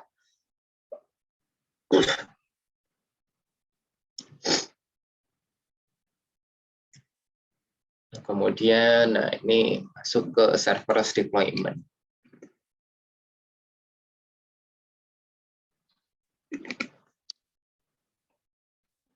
Ini juga mulai banyak ya sebenarnya untuk serverless deployment ini. Jadi dia merupakan deployment yang memanfaatkan serverless computing dari cloud service provider. Ya, jadi sekarang kan mulai banyak ya dipakai untuk cloud service provider ini, misalkan dari Google, dari AWS, ya dari Azure, ya Microsoft itu juga banyak dipakai gitu. Nah, serverless deployment ini terdiri dari RCPing ya, SIP yang berisi code untuk menjalankan machine learning. Nah, jadi bisa berupa model, kemudian ekstraksi ciri, ya, scoring code-nya. Nah, dari file arsip SIP ini nanti berisi nama tertentu yang berisi fungsi tertentu atau kelas metode dengan spesifik signature. Nah, selanjutnya dari file arsip SIP ini diupload pada cloud platform, lalu dilakukan registrasi dengan nama yang unik. Gitu. Ya, sebenarnya hampir mirip ya, analoginya sama seperti kalau Anda membangun satu website gitu ya, satu website kemudian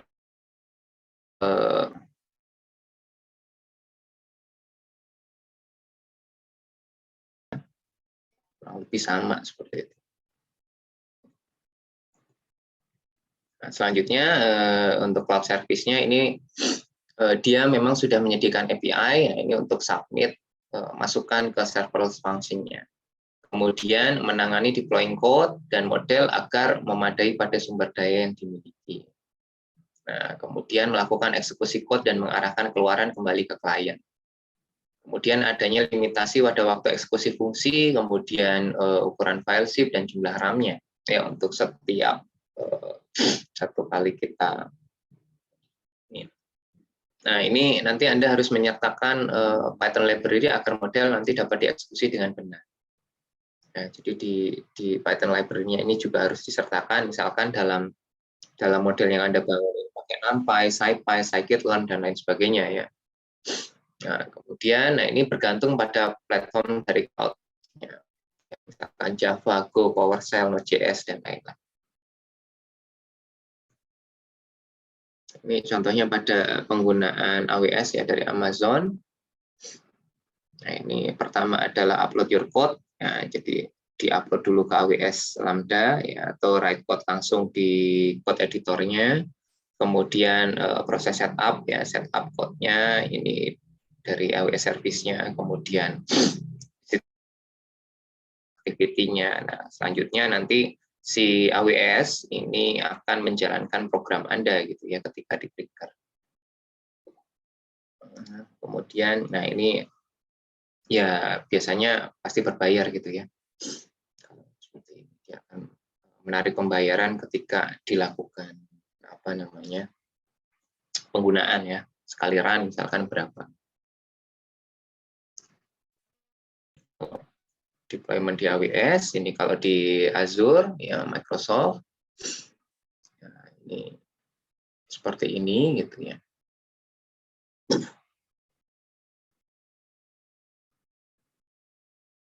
Ini kalau dari yang Google Cloud Platform, ya dia bisa melakukan compute engine, app engine, container engine, dan lain sebagainya. Jadi banyak fungsi, yang mulai dari fungsi computing, kemudian networking, ya storage and database, ya termasuk dia juga menyediakan fungsi-fungsi untuk machine learning data, ya. Ini dari Google Cloud Platform. Tapi ini pada berbayar, ya. Jadi kalau memang Anda berniat untuk komersialisasi, ya bisa gitu ya di sini. Jadi harus paham betul nanti kira-kira proses bisnis Anda seperti apa, kemudian model bisnis termasuk apa ya, dapetin keuntungannya itu dari mana. Jadi karena kan proses ini kan berbayar gitu ya, sekali Anda meran gitu kan ada biaya yang harus dikeluarkan. Nah, kelebihan dari serverless deployment ini Anda tidak perlu menyediakan server maupun virtual machine. Kemudian, nah ini juga tidak perlu install dependensi, maintenance atau update sistem karena ya Anda kan sudah apa ya, lain sudah bayar lah kasarnya gitu ya. Jadi yang punya resource yang akan mengelola hal-hal tersebut gitu. Kemudian, nah bersifat scalable, kemudian hemat biaya ya. Jadi Anda membayar itu hanya ketika Anda melakukan komputasi. Kemudian mendukung operasi sinkron dan asinkron. Nah, bisa dilakukan rollback dengan mudah untuk kembali ke versi sebelumnya. Karena semuanya kan disimpan ya di cloud-nya sana. Nah, yang menjadi kekurangan apa? Tentunya ada keterbatasan dari waktu eksekusi fungsi, kemudian ukuran file sheet yang bisa diupload, ya, kemudian jumlah RAM yang tersedia, ya, ini tentunya menjadi keterbatasan tersendiri. Kemudian Anda juga tidak punya akses GPU ya. Jadi kalau deployment-nya dilakukan untuk deep learning ini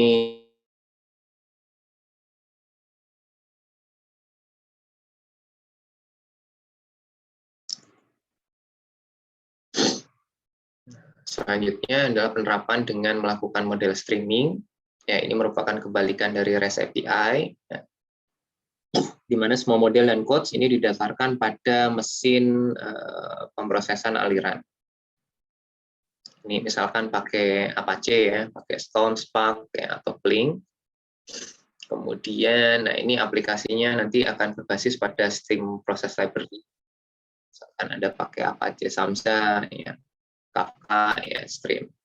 Nah, ini dari klien, kemudian menggunakan REST API, ya, ini tentunya nanti basisnya adalah request and response, jadi streaming, ya, stream proses. Sendiri ini dia memproses elemen data. Nah, klien nanti menggunakan REST API ini untuk mengirimkan permintaan satu persatu dan menerima responnya ini secara sinkron. Stream ini memproses elemen data. Nah, klien menggunakan streaming dengan membuka koneksi, kemudian lalu mendapat respon ya, update event.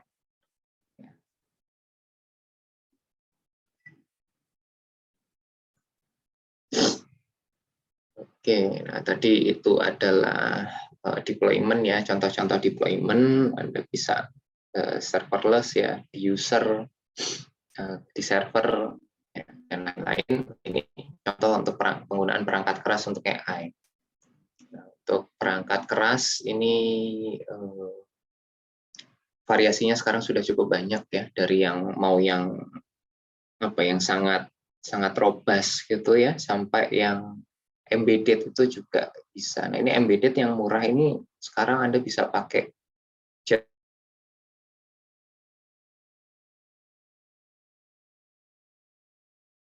tuh ya. Ini beberapa contoh perangkat keras untuk AI ya, untuk AI deployment. Nah, misalkan Anda ingin deploy di OpenVINO, pakai Google Coral, ya, pakai Huawei Ascend, atau perangkat-perangkat dari NVIDIA itu sendiri.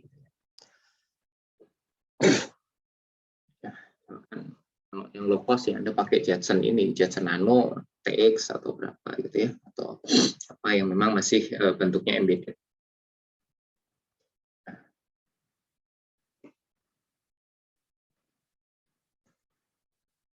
Nah, ini OpenVINO ini by Intel, ini merupakan satu perangkat vision processing unit.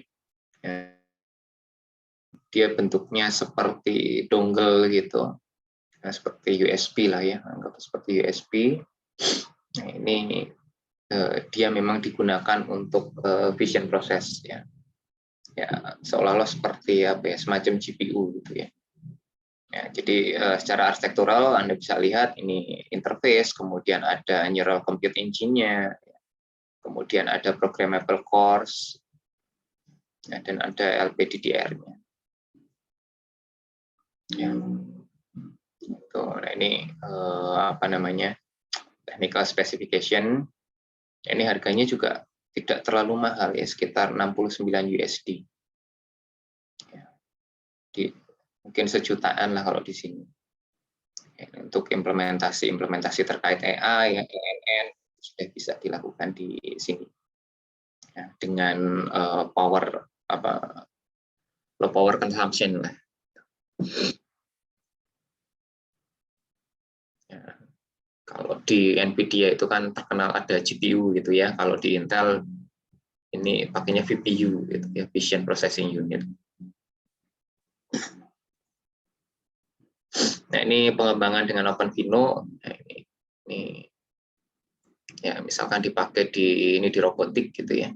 Dipakai di robotik, ini contohnya di drone, micro drone. Nah, micro drone ini kemudian dilengkapi dengan kamera misalkan untuk mendeteksi apa, dan prosesinya dilakukan langsung di micro drone tersebut.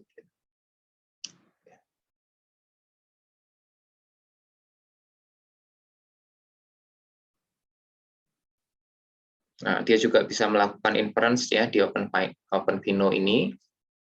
Jadi ya ini proses training, backward dan forward trainingnya. Kemudian, nah ini proses inferensi. Nah, ini ketika Anda sudah punya apa ya, model yang dibangun, selanjutnya Anda bisa di apa namanya, di deploy di perangkat tersebut gitu ya. Ya tentunya harus dioptimize dulu karena kembali lagi resource di perangkat embedded itu kan sangat terbatas gitu ya. Jadi ketika Anda sudah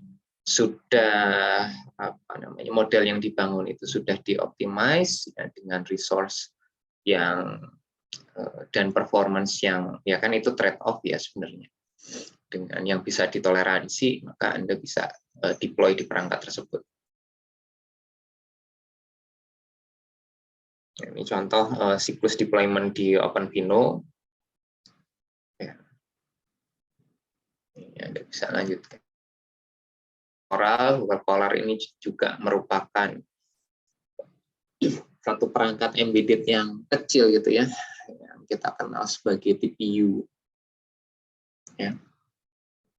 Jadi Coral ini merupakan platform ya ini untuk membangun satu intelligent device gitu ya. Jadi pakai FNN ya, Fast Neural Network Inference. Nah, ini isinya adalah TPU. Di low power ya tentunya kalau low power ini pasti resource-nya juga terbatas ya, tapi at least dia sudah bisa melakukan inferensi neural network ya, secara sederhana. Ini Anda bisa cari ya sebenarnya ini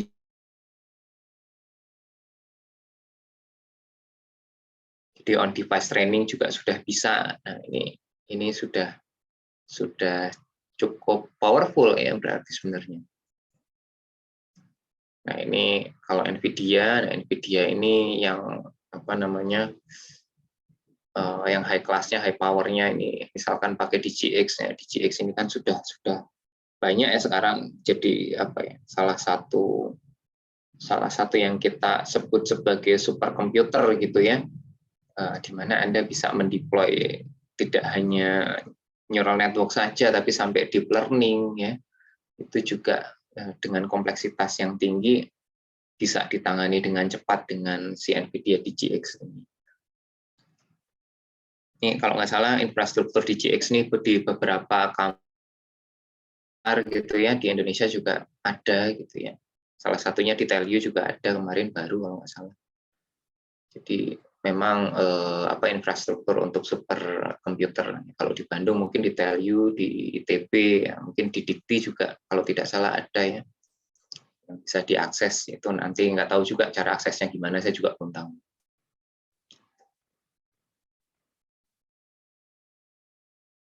Nah, ini DGX1, ini mungkin contoh saja. Nah, ini bisa menangani deep learning ya. Ini cloud registry-nya juga sudah dukung ya, jadi bisa diakses secara online ya di GPU-nya. DGX 100 ya.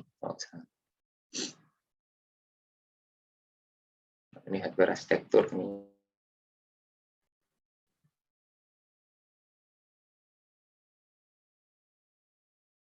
Juga mengeluarkan ini ada perangkat ya dari Huawei, ini Ascend ya, Huawei Ascend, ini dengan AI prosesor. Ini ada beberapa kelas juga dari Atlas 900, kemudian Atlas 800 dan yang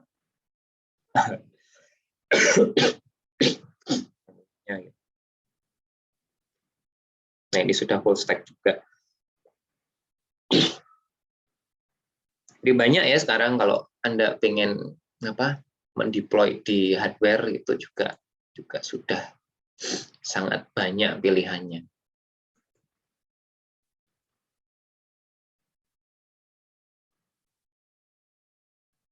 Nah, ini tools ya, tools untuk MLOps ya, ada Kubeflow ya.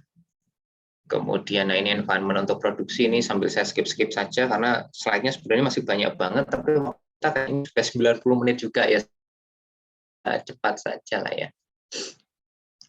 Ini siklus terintegrasi ya untuk 3 ohm, kemudian ini contoh environment produksi. Nah, ini misalkan untuk M-Center agent-nya ini pakai Spark, kemudian TensorFlow juga bisa, PyTorch, ya, Flink, Docker, ini banyak sekali itu yang perangkat-perangkat yang bisa dipakai ya toolsnya.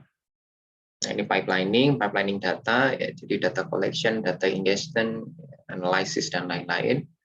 Nah, ini beberapa tools yang bisa Anda pakai juga ya, banyak pilihan gitu ya.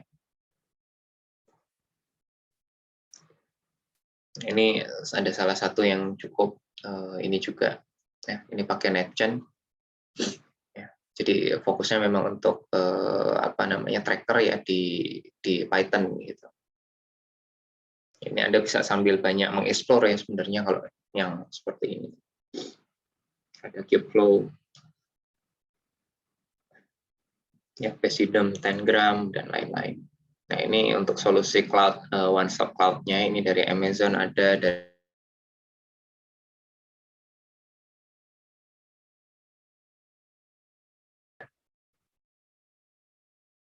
Nah, ini rekomendasi umum ya, misalkan untuk memulai ya Anda pakai ya NetGen misalkan untuk MLflow, kemudian scale up ini pakai Kubeflow ya. Kemudian containers and provenance ya misalkan pakai Pachyderm ya dan lain-lain.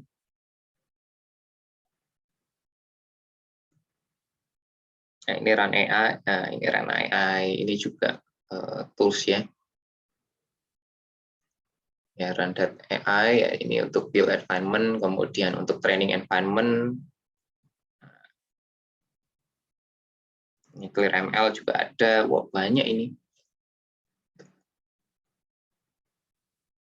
Nah, ini penerapan model berbasis pola yang Anda bisa banyak ya, sudah banyak itu ya yang sudah dilakukan di Facebook, di Google, Grammarly, ya di Gojek, ya Tokopedia, Instagram dan lain-lain. Nah, ini yang dari Cortana yang bawaan Microsoft ini juga ini ya Siri ya, kemudian dari Google gitu ya, itu juga ada. Nah ini deployment strategi. Nah ini jadi computational resource ini melakukan prediksi atau inference ya lebih baik dibandingkan melakukan training. Nah inferensi pada perangkat atau berbasis apps ini tentunya bergantung pada performansi. kemudian data dengan volume yang besar, ini tentunya akan berpengaruh terhadap resource bandwidth-nya. Nah, bagaimana ketika user tidak memiliki akses internet? Ya, tentunya berarti kan mau nggak mau offline ya untuk sistemnya. Nah, kemudian, ini bisa menggunakan hardware base, ya misalkan pakai OpenVINO, pakai Jetson Nano, dan lain sebagainya. Nah, kemudian implementasi hardware ini cenderung banyak dipakai di surveillance system, di robotics, ya, di sensor network, dan lain-lain. Ini sekarang sudah cukup banyak pakai AI yang embedded.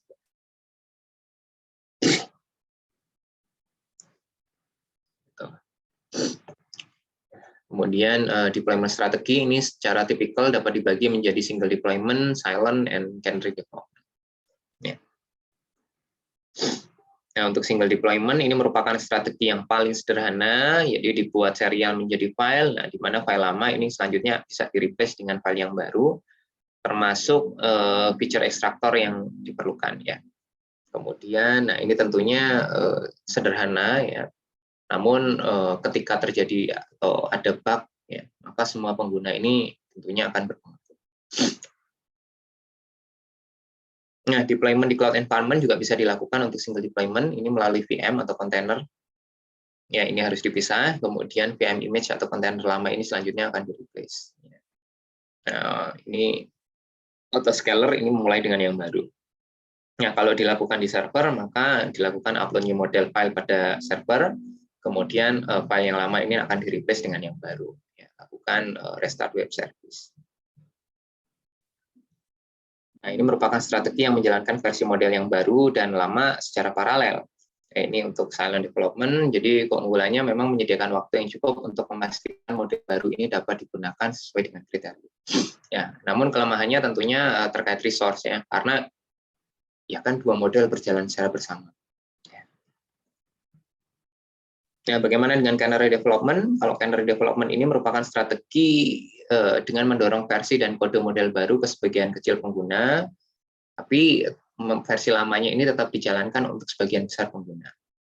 Nah, keunggulannya adalah memungkinkan untuk validasi model baru dan efek prediksinya. Jadi, deployment-nya juga tidak akan berpengaruh banyak jika ada bug, ya, karena baru dilakukan untuk sebagian kecil pengguna dulu. Nah, kelemahannya tentunya rumit dan kompleks. Kemudian, nah ini reproducibility, ini merupakan akuntabilitas yang diperlukan dalam bisnis untuk lebih memahami dan mempercayai penerapan machine learning pada kehidupan sehari-hari. Ya, kemudian reproducibility pada machine learning ini merupakan satu kemampuan untuk bisa menduplikasi model secara tepat, ya, ketika model dilewati dengan data input yang sama. Di model Nah, yang menjadi tantangan pada proses reproducibility ini tentunya, nah, fitur kadang tidak terdapat pada live environment, gitu ya. Kemudian bisa jadi menggunakan bahasa program yang berbeda, lalu adanya perbedaan perangkat lunak juga memungkinkan, kemudian kondisi real ini tidak cocok dengan data dan kondisi ketika modelnya berada pada proses training. Nah, solusi pada reproducibility ini tentunya perangkat lunak ini harus sama persis, ya, dan aplikasi harus mencantumkan dependensi library pihak ketiga beserta versinya. Menggunakan kontainer atau perangkat lunak untuk melacak spesifikasi, kemudian research, develop, and deploy ini menggunakan bahasa yang sama. Jadi contoh yang paling umum saat ini adalah menggunakan Python. Nah, sebelum membangun model, harus memahami dulu bagaimana model akan diintegrasikan dengan sistem lain. Ya, integrasinya seperti ini. Nah, ini cara menyimpan model, ini Anda bisa hands-on sendiri, gitu ya. Dump, ya, save and dump, kemudian nah, ini langkah-langkah deployment ini Anda bisa lakukan hands-on, ya. Coba di Heroku, ini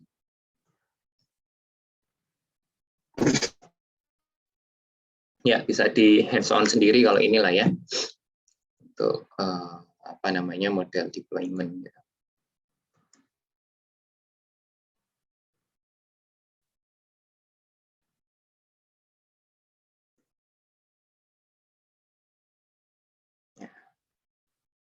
Nah, Nah, ini Heroku App. Nah, ini yang sudah disediakan sebenarnya ya untuk Anda mendeploy model yang Anda bangun. Sudah enak. Ini ada beberapa strategi untuk deploy di Heroku ya. Ini juga Anda bisa baca. Ya, ini simple ya untuk terintegrasi juga dengan Git. Ya, jadi Anda bisa kalau Anda sudah mengerjakan proyeknya memang dari awal bareng-bareng gitu ya lewat Git, ya tentunya akan lebih mudah.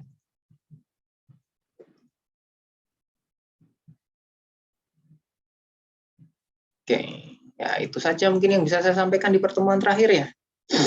Selanjutnya kan Anda harusnya lebih fokus kepada proyek. Ya, mungkin itu Mbak Nurul ya. Baik, Pak. Terima kasih banyak pada Pak Agung atas materinya. Mungkin informasi aja sedikit kepada teman-teman peserta untuk detail ujian besok. Itu nanti akan dijelaskan lagi, diumumin lagi lewat Telegram ya. Karena sampai saat ini belum ada informasi dari pihak panitianya. Seperti itu. Mungkin boleh langsung saya tutup aja Pak ya. Silakan Mbak. Oke, baik. Terima kasih pada Bapak dan teman-teman. Saya tutup. Wassalamualaikum warahmatullahi wabarakatuh. Waalaikumsalam warahmatullahi Waalaikumsalam warahmatullahi wabarakatuh. Terima kasih, Pak. Terima kasih, Pak. Terima kasih, Kak. Ya,